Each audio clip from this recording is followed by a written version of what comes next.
Assalamualaikum warahmatullahi wabarakatuh. Perkenalkan, nama saya Alifa Rosdiana, SS MPD.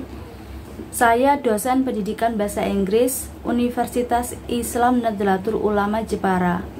Di sini saya mengajar mata kuliah Cross Cultural Understanding.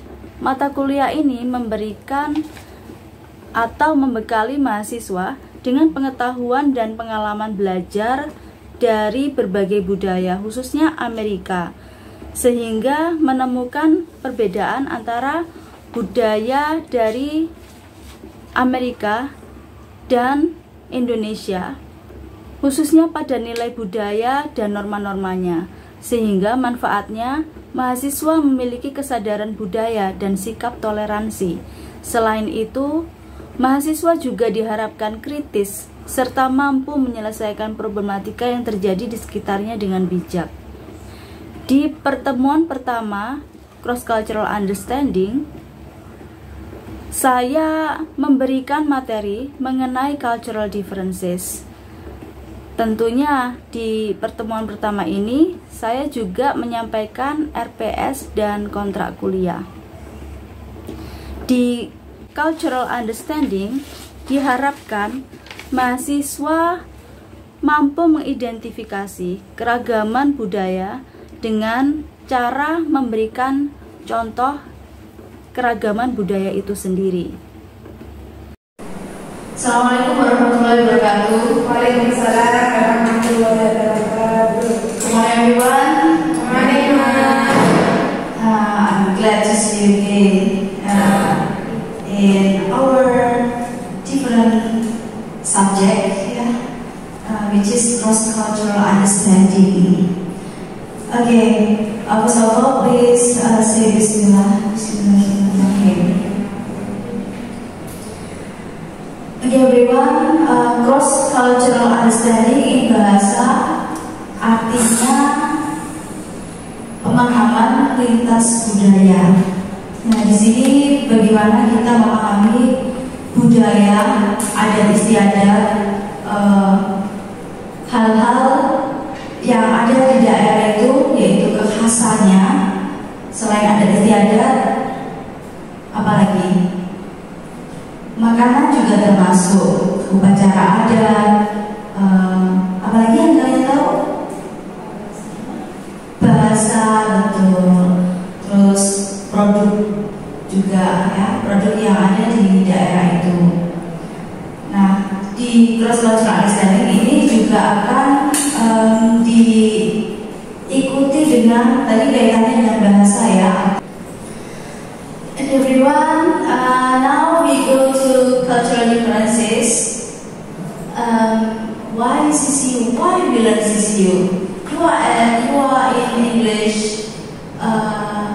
What is it called? Teaching department, right? You are in English teaching department. Why will you learn CCU? Yeah. As we know, it is not enough if we learn only English, vocabularies, grammar, without social behaviors. Ya, social behaviors kita peroleh di budaya, ya, karena perilaku norma yang kita perlihatkan, ya, perilaku kita yang kita perlihatkan di masyarakat. Nah, apakah itu bisa diterima oleh mereka atau tidak? Karena biasanya kalau kita merasakan yang namanya budaya baru, kita tidak memahami perbedaan itu secara total, ya. Nah, tapi kalau kita sudah pernah, kita akan merasakan perbedaan itu. Okay, I'm curious to know when you have KKL. Yeah, you had KKL. Did you feel something different? Yeah. Yes. To the society that you visit. Okay, can you tell us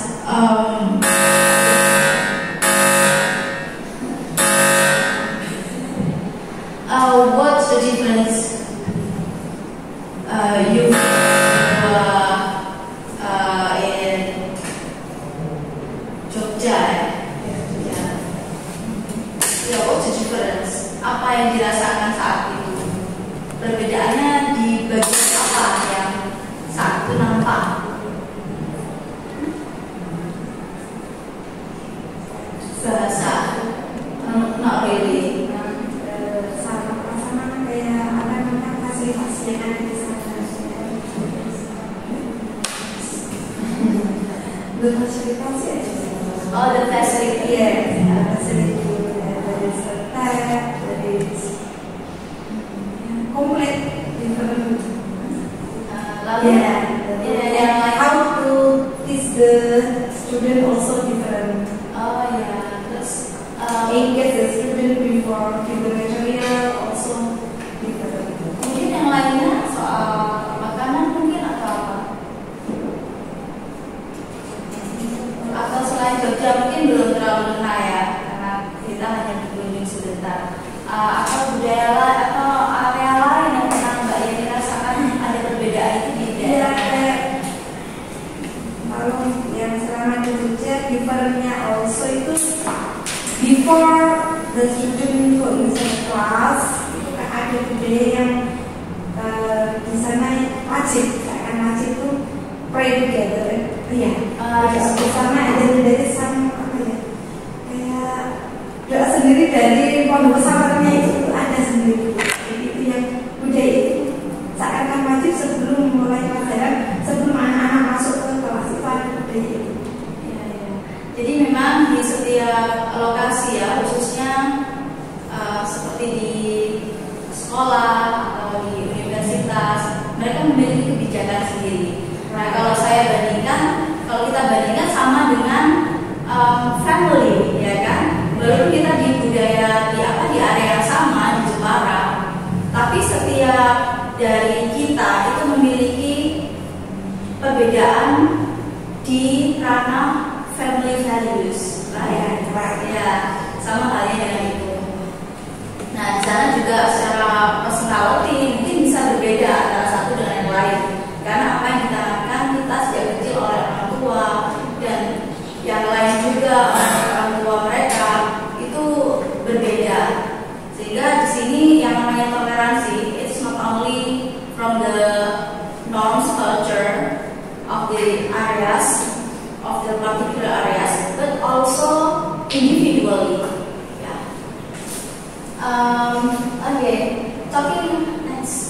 Talking about cultural differences, you can see over there, white man and black woman or black girl, right? Okay. Di mana letak perbedaan itu? Kenapa di sini saya menampilkan gambar dua orang berbeda? Apa yang kalian tangkap dari gambar itu? Maybe from the skin. Kalau melihat dari skin asli, yang paling menonjol dari skin kan black and white. Iya, betul.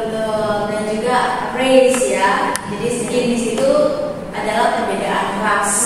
Ya, perbedaan ras di sini harapannya apa? From cultural differences we understand that individuals are unique. Setiap orang itu unik, gitu. Next. Keunikan dari setiap masing-masing individu itu enggak hanya terlihat secara fisiknya, ya, tapi juga dari bahasa.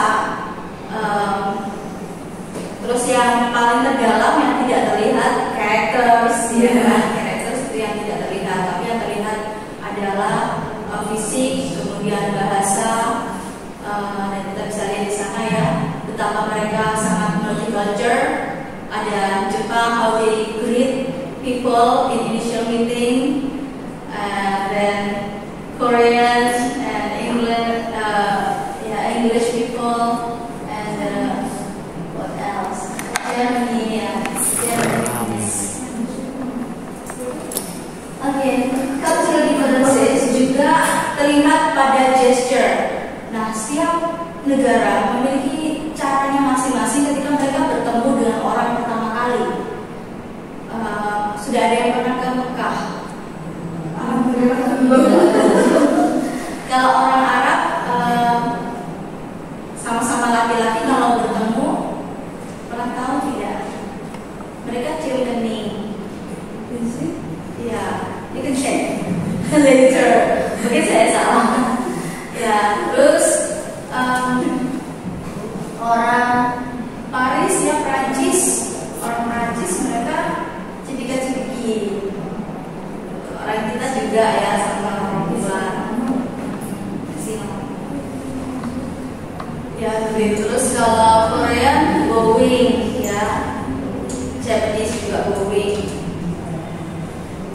Nah, di sini kita lihat ya, nampak seperti di international conference. Ya, international conference. Nah, internationally people when they meet each other in initial meeting, they shake hands. Mereka jabat tangan briefly and shortly, cepat dan singkat. Mereka tidak terlepas dari background mereka, dari mana, tapi secara internasional mereka shaking hands. Jepang kayak ini. Nah, mungkin beberapa yang lain, tapi ya, secara umum kalau kita sudah membaur ya international conference itu kita mengikuti bahasa Inggris kan masih jadi bahasa internasional ya bagi semua negara, sehingga kita harus mengikuti apa yang menjadi budaya bahasa yang mereka pakai, itu shaking hands. Nah, itu bagi yang paham ya. Tapi kalau yang tidak paham mungkin mereka udah jadi kebiasaan bowing terus nggak sadar ya itu di shake hands seperti itu, sehingga muncul di benak banyak orang, kenapa kok gini, kenapa kok gitu. Next, interpersonal communication, also frequently referred to as intercultural communication. It seems to understand how people from different countries and cultures behave, communicate, and perceive the world around their cultures. Jadi di sini diharapkan orang ketika bertemu dengan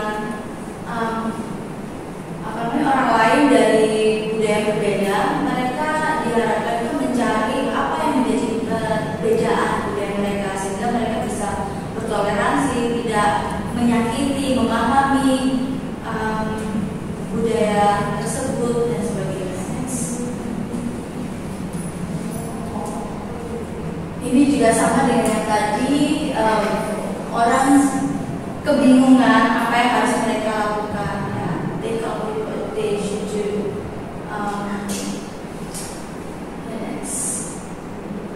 Ini juga sama yang dengan tadi. The key to success. The key to cross-cultural success is to develop an understanding of and a deep respect for cultural differences. Celebrating differences and understanding that people are unique. Constructive dialogue between people of different cultures is possible only when speakers and listeners understand that the meaning of any communication resides not just in message, but in mind of sender and receiver as well.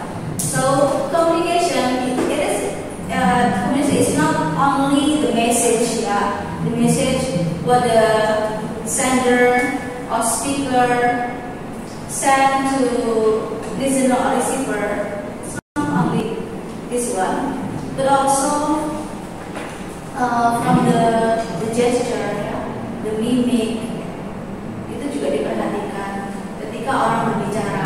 Jadi tidak hanya sekedar pesan. Sama halnya dengan ketika kita melakukan wawancara atau interview, lalu kalau seseorang itu nampak tidak meyakinkan jawabannya terlihat dari soal pertanyaan, misal. Nah, di sana makanya kenapa ada strategi dalam interview. If you are not confident enough, just look at that color. Lihat aja kerahnya yang penanya itu, atau lihat hidungnya. Biasanya nggak pede lihat mata biasanya gitu. That's why eye contact is important dalam hal transaksi ya, khususnya transaksi interaksi. When speaker and listener come from the same background, they may interpret message differently according to the personality, the accumulated experience, or even their mood and movement. Nah, speaker dan listener yang dari background yang sama pun terkadang masih bisa salah paham. Nah, untuk menginterpretasi pesan, dikarenakan secara personality itu memiliki karakter yang berbeda. When speaker and listener come from different cultural backgrounds, the potential for the message to mean different things is increased greatly. Yaitu yang menjadi tidak selalu ya orang yang sama-sama budayanya terus bisa memahami satu sama lain karena karakternya yang berbeda. Yes. The effective intercultural communication goes to knowledge, sensitivity, and appreciation of cultural differences. Diharapkan dengan perbedaan budaya itu kita memiliki pengetahuan terhadap budaya yang lain, sensitivitas dan menghargai, ada rasa toleran, appreciate to different culture. Nah, bagaimana memang ada kendala ya, kelemahan kita untuk bisa mengenal budaya khususnya yang ada di Indonesia, di budaya lain ya kan.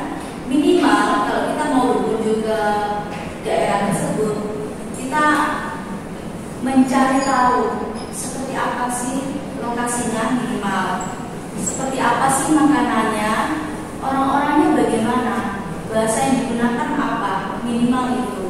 Apakah saya melakukan itu saat pindah sini? Tidak. Yang saya tahu adalah Jepara is historical city. Itu aja sih. Oh, katanya ibu Kartini itu sih awal. Kalau soal bahasa, kalau masih sama-sama Jawa, itu masih bisa diminimalisir mengenai culture shock ya, atau kejut budaya. Karena secara bahasa sama-sama Jawa, walaupun ternyata Jawanya ada perbedaan, termasuk tone ya, tone juga organ beda. Tapi secara promo itu sama.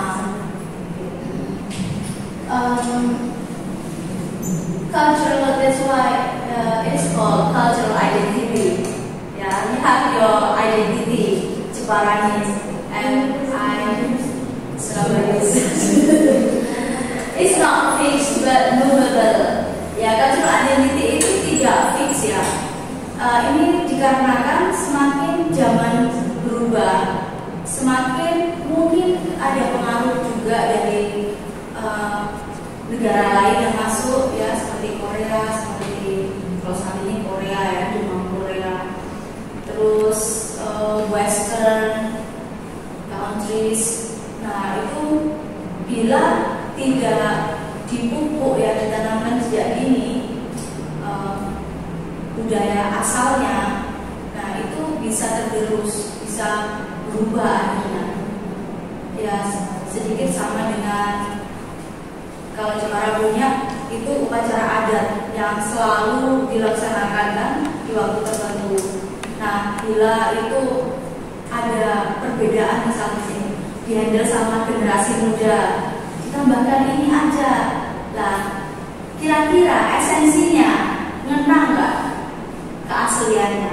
Gitu lebih susah kan gitu. Esensinya berbeda. Culture is more than learned behavior.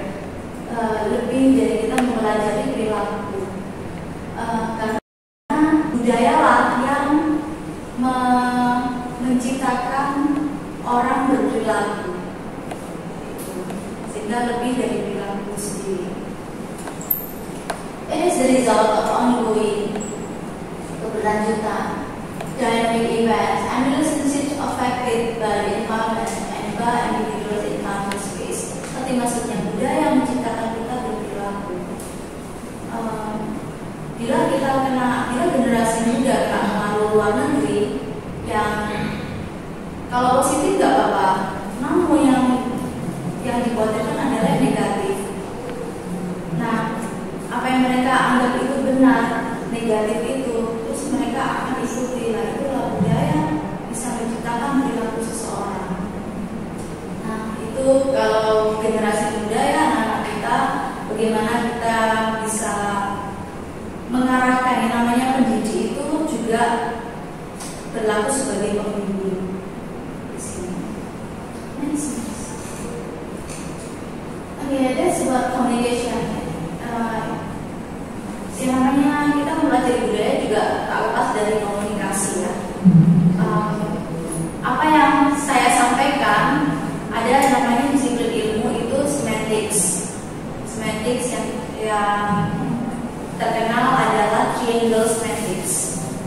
Triangle semantics itu segitiga ya. Triangle di situ ada sign, ada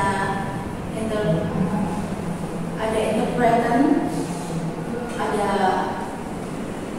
reference. Dan di situ apa yang saya gambarkan di sana soal makanan ya. Kalian bilangnya bakwan, kalau saya bilangnya oke.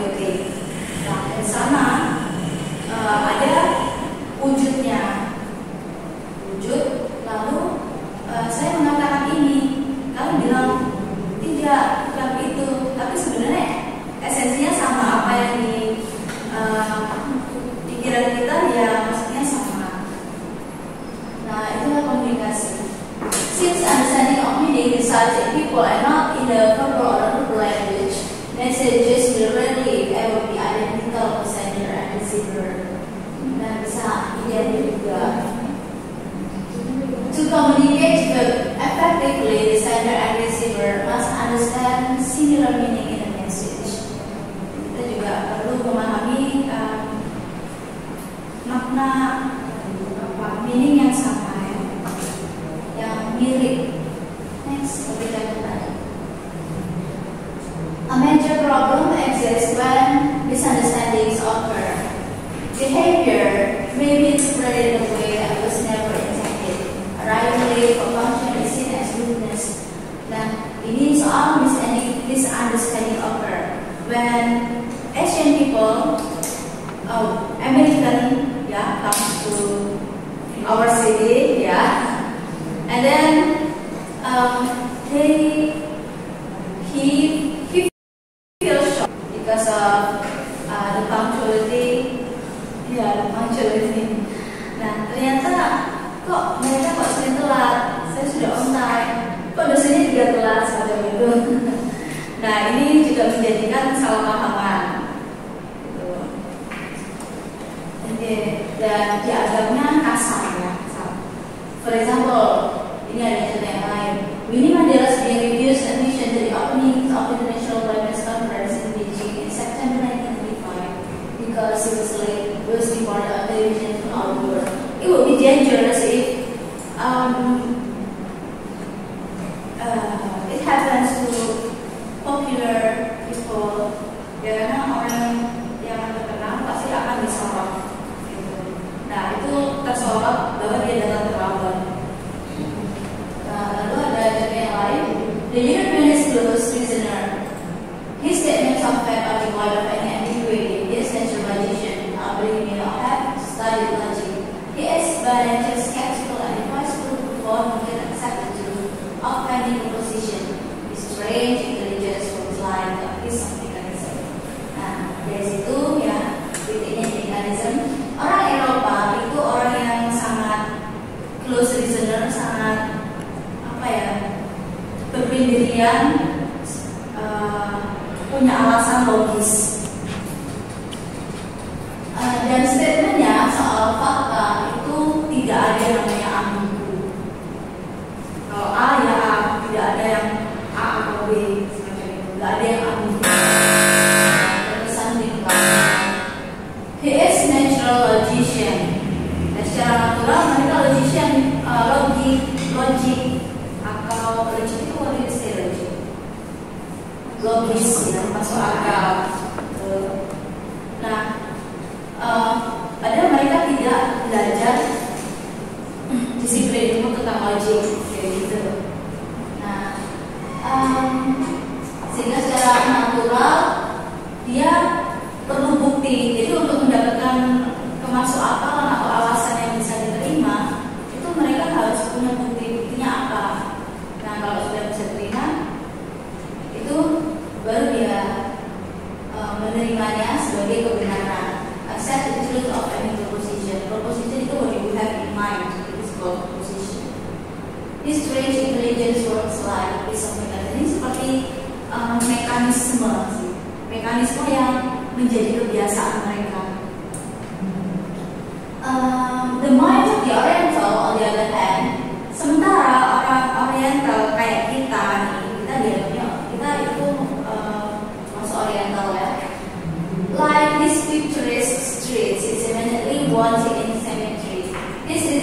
of the most short nature, sehingga terkesan stereotip. Bagi orang kita terlalu terlalu detail, terlalu kaku. Nah, itu sehingga kita menganggapnya itu stereotip.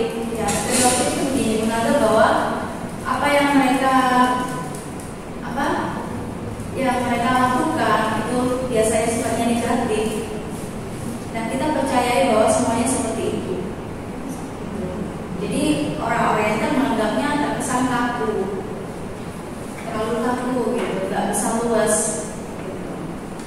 Nah ini stereotip, padahal mungkin bisa tidak semuanya, bisa ada satu yang dua yang tidak mungkin soal perbandingan ya. Oke, everyone. What we have in cultural differences is we have to understand what the uniqueness of people we meet, and then by understanding the uniqueness, it is not only the unique of culture, the unique of race, but also the others. So in this part we have to tolerate each other. Kita harus bertoleransi satu sama lain dan memahami perbedaan itu. What they believe, we appreciate it. I think that's all for today. And untuk minggu depan kita akan mempelajari di materi yang berbeda. Assalamualaikum warahmatullahi wabarakatuh. Waalaikumsalam.